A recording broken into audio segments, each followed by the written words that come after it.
Hak jinglakai jong keduran kop hak jingkon semifinal ke Bandung Kong ke North East United ke larung sya ke final.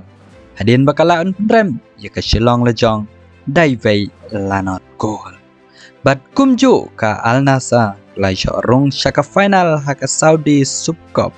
Hadin bakalaan penrem ya ke Al Ittihad daar levei gol. Kublai pi berok ke blog pejor ke pejos internet ban ngap ke kuwa sport ha ke ni ke channel. Ti perlo ke bapais ke jingile kai ha ke semifinal Bandung Kong jong ke Duran Cup. Ha pedang ke Shillong lejong bat ke North East United ke jingile kai ke long pe tenat bah. Henry ke jingla jong uridim telang ban tap ya ke gol ha ke menit ke ba ar penriu. Kelebihan ya ke North East United ban ya rung ha ke sen ke ba ar sya ke semifinal jong keduran kom. Dakini ke 6 job ke North East United kan apat banikun ha ke final. Hadin ke jingikun semifinal ke baar. Kat ke tim ke bajob ha pedang ke jingikun ha pedang ki artili ki klub na ke Jelau West Bengal kata ke Diamond Harbour persya ya ke Imami East Bengal. Kabajob na pedang kini kan ya kendo ya ke North East United haka arpulai drink mentau benai kabahabro haka med jong kesengi sajai. Show bapai ki kana haka ni jingkun kan long ke jingsa jingkan mau ya uridim telang bau tap gol persya ya ke klub barim jong u bat kumjo kan ne ke kana bahaka ni jingkun lahaban keliang ya referee nakadaw ke jingkiuksa ha ke kejat jong u. Habu pai pat siki kana ha ke Saudi Super Cup ya ke bala pelong hari Hong Kong. Ke jingle kai semifinal ke Bandung Kong ha pedang ke Al Nassr persya ya ke Al Ittihad.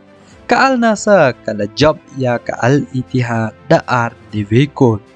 Leng baka kol ke baar ya ke bala tap daw Joao Felix ha ke menit ban ripuway bad ya ke bala assist daw Cristiano Ronaldo.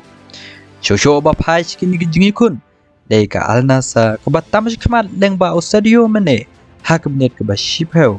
Henry Newberg ha ke menit ke ba Arfosan. Sadio Mane uliyo ya ke red card.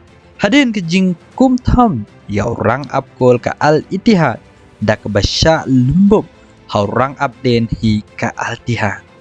Henry referee klempep ula ai pen ban da ke red card Sya Sadio Mane.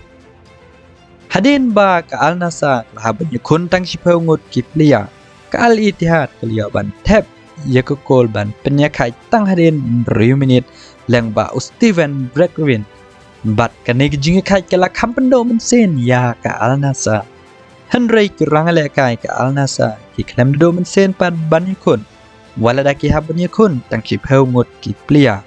Bat ke jingla o Cristiano Ronaldo ban assist ya Sadio Mane kalong ke kebu ban yo rung pat sya ke final.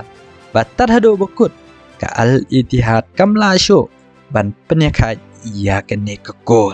Dakani ke 6 job ke Al Nassr kan apat banikun ya ke waina ki klub ke ban job ha ke jingkun semifinal ke baat ha pedang ke Al Qadiyas persya ya ke Al Ali Saudi.